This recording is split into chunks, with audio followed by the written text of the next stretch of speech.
अस्सलाम वालेकुम friends, welcome to प्रोमोसाइड। दोस्तों, आज की वीडियो में हम बात करने वाले हैं ड्रामा सीरियल कैसी तेरी खुदगर्जी के आने वाले एपिसोड के हवाले से कि आखिर क्या होगा आने वाले एपिसोड में इस ड्रामे की सीन्स में, महक और शमशेर के साथ आखिर क्या होने वाला है और पर्दा उठा देंगे आज बहुत सारे राजों से। तो वीडियो को आखिर तक ज़रूर देखें। तो पहले दोस्तों बात करते हैं इस ड्रामे के शुरू से। और अगर बात की जाए शमशेर के हवाले से, तो शमशेर को महक पहली नज़र में पसंद आ चुकी है। उसे कोई फ़र्क नहीं पड़ता कि दुनिया वाले क्या चाहते हैं, क्या कहेंगे। उसे सिर्फ और सिर्फ महक चाहिए। अब जब ये सारी बातें उसकी भाभी के इल्म में आती हैं तो वो जाके अपनी सास को ये सारी बातें लगाती है और ऐसी ये सारी बातें शमशेर के वालिद तक पहुंच जाती हैं। जब उसके वालिद को ये सारी हकीकत का इल्म होता है तो वो अपनी बीवी से पूछते हैं कि कौन है, किस ख़ानदान की है, किस नस्ल से ताल्लुक़ रखती है वो लड़की। इस पर वो बताती हैं कि वो एक रास्ते में चलने वाली लड़की है, एक आम लड़की है और एक मामूली सी टीचर की बेटी है। लेकिन शमशेर को इससे कोई फ़र्क नहीं पड़ता। वो शादी तो करना चाहता है सिर्फ और सिर्फ महक से। उसे उसके ख़ानदान, नस्ल, बिरादरी, किसी चीज़ से कोई फ़र्क नहीं पड़ता और शमशेर अपने रास्ते में आने वाली हर रुकावट को दूर करना चाहता है। जबकि शमशेर की भाभी यहाँ मंसूबा बनाए बैठी है अपनी बहन को अपनी देवरानी बनाने का। अब ऐसे में उसे अपने ख्वाब पर पानी फिरता हुआ नज़र आ रहा है, लेकिन वो जानती है कि शमशेर के वालिद दिलावर साहब अपने पे आ गए तो शमशेर कुछ नहीं कर सकता। तो दोस्तों, ये सब तो आपको मालूम ही था, ये पिछले एपिसोड की कहानी है। और अब आने वाले एपिसोड में आप लोग क्या देखने वाले हैं, चलिए बताते हैं। तो दोस्तों, आने वाले एपिसोड में आपको दिखाया जाएगा कि शमशेर अपने वालिदैन की बातों पर, अपने घर वालों की बातों पर हर किसी यकीन करने के लिए तैयार नहीं है कि महक के घर वालों ने उसकी घर वालों की बेइज्जती की है और रिश्ते से इनकार कर दिया है। अब ऐसे में वो महक और उसके घर वालों से मिलने के लिए उनके घर पहुँच जाता है। लेकिन जब वो वहाँ पहुँचता है तो उसे खबर मिलती है कि महक और उसके घर वाले ये मोहल्ला, ये जगह, ये घर छोड़कर जा चुके हैं। तो वहीं दूसरी तरफ महक भी अपने वाले से कहती है कि आप कुछ दिनों के लिए लीव ले लें, लेकिन मैं और निदा कॉलेज जाएंगे क्योंकि उसके पेपर होने वाले हैं। अब ऐसे में महक काफ़ी ज़्यादा परेशान रहती है, किसी से कोई बात नहीं करती और भुजी भुजी रहती है। अब ये सारी बातें उसकी वालदा बहुत अच्छी तरीके से नोट कर रही हैं। वो अपने शौहर से कहती हैं कि महक इन सब का कसूरवार खुद को समझ रही है, उसे लगता है कि ये सब उसकी वजह से हो रहा है। अब ऐसे में लोग महक को खुश करने के लिए उसकी बर्थडे प्लान करते हैं। अब जब ऐसी सिचुएशन में कोई खुशी की खबर मिलती है तो वो महक भी खुश हो जाती है और आखिरकार उसकी बर्थडे सेलिब्रेट के वक्त महक भी थोड़ा खुश हो जाएगी। तो वहीं दूसरी तरफ शमशेर भी सुकून से बैठने वाला नहीं है और आखिरकार वो अहद करता है कि मैं महक लोगों को पाताल से भी निकालना पड़ा तो निकाल लाऊंगा और वो अपनी कोशिशों में लग जाएगा। कि वहीं शमशेर के वालिद भी महक के घर वालों पर खूब नज़र रखे हुए हैं कि आखिर वो कहाँ रहते हैं, क्या कर रहे हैं। अब ऐसे ही जब शमशेर के वालिद महक और उसके घर वालों के हवाले से शमशेर से कुछ कहते हैं तो वो अपने बाप को कह देता है कि प्रॉब्लम आपके बेटे में है, लिहाजा आप मुझ पर नज़र रखें, महक और उसके घर वालों पर नहीं। अब इन्हीं कोशिशों के चलते शमशेर महक के वालिद के कॉलेज तक पहुंच जाता है। अब वहां जाके उसे खबर मिलती है कि वो तो कुछ दिनों के लिए लीव पर गए हैं। अब ऐसे में महक की बहन निदा बुर्खा पहन के कॉलेज पेपर देने जाती है, लेकिन वहीं शमशेर की नज़र उस पर पड़ जाती है और आखिरकार उसका हाथ पकड़ उसे गाड़ी की तरफ लेकर आता है। लेकिन आखिरकार इस ड्रामे में ट्विस्ट तब आएगा जब वो निदा नहीं होगी बल्कि कोई और लड़की होगी।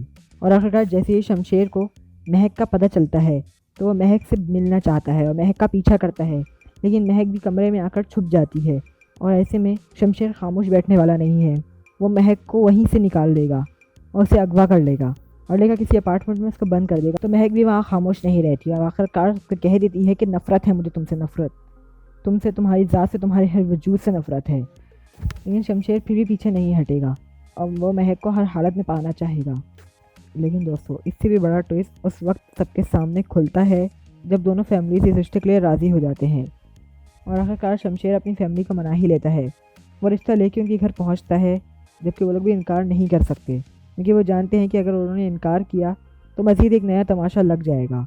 और यहाँ पे महक खुद ही हामी भर देती है कि मैं इस शादी के लिए तैयार हूँ, क्योंकि वो जानती है कि अगर उसने इनकार कर दिया तो उसके बाप की इज्जत पे फिर कोई बात आ सकती है। अब जब दोनों फैमिलीज इस शादी के लिए राज़ी होती हैं, लेकिन शमशेर की फैमिली इस शादी के लिए दिल से कभी भी राज़ी नहीं होगी। तो मेरी सिर्फ शमशेर के वालिद मंसूबा बनाए बैठे हैं महक को बर्बाद करने का और ऐसे में वो अपनी चालें चलना शुरू करता है कि किस तरह से भी महक को शमशेर के रास्ते से दूर कर दिया जाए। अब ऐसे में जब इस शादी के सारे प्रोग्राम तय हो जाते हैं तो एंड शादी वाले दिन शमशेर का वालिद अपने ख़ास आदमी को बुलाता है और उसे कहता है कि तुम्हें ये काम आज रात को ही ख़त्म करना होगा। अब ऐसे में जब महक दुल्हन बनी गाड़ी में आ रही होगी तो उसी दौरान उसका वालिद अपने प्लान का अंजाम लगाएगा और अपने ख़ास आदमी से कहे कि जो उसने महक को मरवाने का मंसूबा बनाया है اس کو ایگزیکیوٹ کرنا شروع کرتا ہے اور یہیں جس گاڑی میں مہک بیٹھی ہوتی ہے اس گاڑی تک آگ لگا دے گا۔ اس کی وجہ سے ہو سکتا ہے کہ مہک مر جائے، لیکن ٹوئسٹ تو اس وقت آتا ہے جب یہ ساری باتیں شمشیر اور مہک کے گھر والوں کو پتہ چلتی ہیں۔ شمشیر جب اپنی بارات لے کے ان کے گھر پہنچتا ہے تو وہاں سب کے سامنے حقیقت کھلتی ہے کہ آخر مہک کہاں ہے، ابھی تک کیوں نہیں آئی۔ اب ایسے میں شمشیر کا والد مہک کی والدہ کے پاس جا کے اسے دھمکاتا ہے اور کہتا ہے کہ ہاں میں نے مروایا ہے تمہاری بیٹی کو، اور اب تک تو وہ کہیں اور پہنچ چکی ہوگی۔ یہ بات سن کے اس کی والدہ کی طبیعت اچانک خراب ہو جاتی ہے۔ اس کی دوسری بیٹی ندا اسے سنبھالنے کی پوری کوشش کرتی ہے، جبکہ وہیں دوسری طرف شمشیر کی بھی بہت بری حالت ہے۔ وہ ایسے میں گھبرایا ہوا ہے کہ آخر کیا کرے، کسی طرح مہک کو ڈھونڈ نکالے۔ ایسے میں جب وہ اس جگہ پر پہنچتا ہے جہاں پہ سارا واقعہ ہوتا ہے تو شمشیر کا بھائی اور پولیس والے اسے روک لیتے ہیں، اسے آگے بڑھنے نہیں دیتے۔ اب ایسے میں سب کو یہی لگتا ہے کہ مہک مر چکی ہے۔ اس کی وجہ سے اس کی والدہ کی بھی حالت بہت بری ہے۔ اب یہاں تو یہ دکھایا جا سکتا ہے کہ جس گاڑی میں مہک ہو اس کے ساتھ اس کا والد بھی اسی گاڑی میں موجود ہو۔ اب ایسے میں ہو سکتا ہے کہ مہک تو بچ جائے لیکن اس کے والد کی ڈیتھ ہو جائے، اور یہاں پہ سب کو ایسا شو کرایا جائے کہ جیسے دونوں باپ بیٹی مہک اور اس کا والد مر چکے ہیں، لیکن یہ حقیقت کا راز تو کسی کو بھی نہیں پتہ ہوگا کہ آخر مہک کہاں ہے۔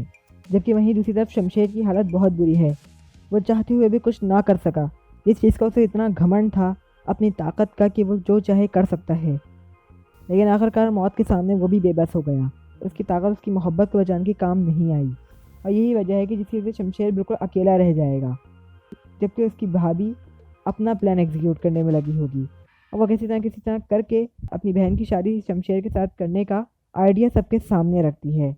اب اسی کے چلتے جب شمشیر تنہا ہوتا ہے تو سب اس کی شادی اپنی بڑی بہو کی بہن سے کروا دیتے ہیں، لیکن شمشیر کے دل سے مہک آج تک نہیں نکلی، جبکہ وہیں شادی کے باوجود بھی شمشیر تنہا رہ جائے گا، اور ہو سکتا ہے کہ وہ یہ گھر بھی چھوڑ کر چلا جائے، جس کی وجہ سے اس کی والدہ کافی ڈپریس ہو جائیں گی اور ڈپریشن کا شکار ہو جائیں گی، اور یہاں دکھایا جا سکتا ہے کہ شمشیر کی والدہ کی ڈیتھ ہو جائے۔ جبکہ وہیں ٹوئسٹ تو اس دوران آتا ہے جب مہک اسے مل جاتی ہے اور کہیں راستے میں اس کی نظر مہک پہ پڑ جاتی ہے۔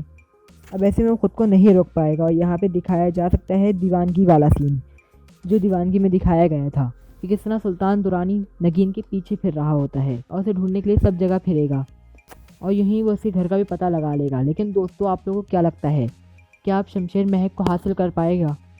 کہ شمشیر مہک کو اپنا لے گا اب بھی؟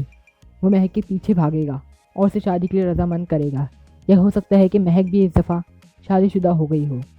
تو دوستو، آپ لوگوں کو کیا لگتا ہے؟ اپنی رائے کا اظہار کمنٹ سیکشن میں کرنا نہ بھولیں۔ مزید ڈراماز پرومو کے لیے دیکھتے رہیے پرومو سائٹ۔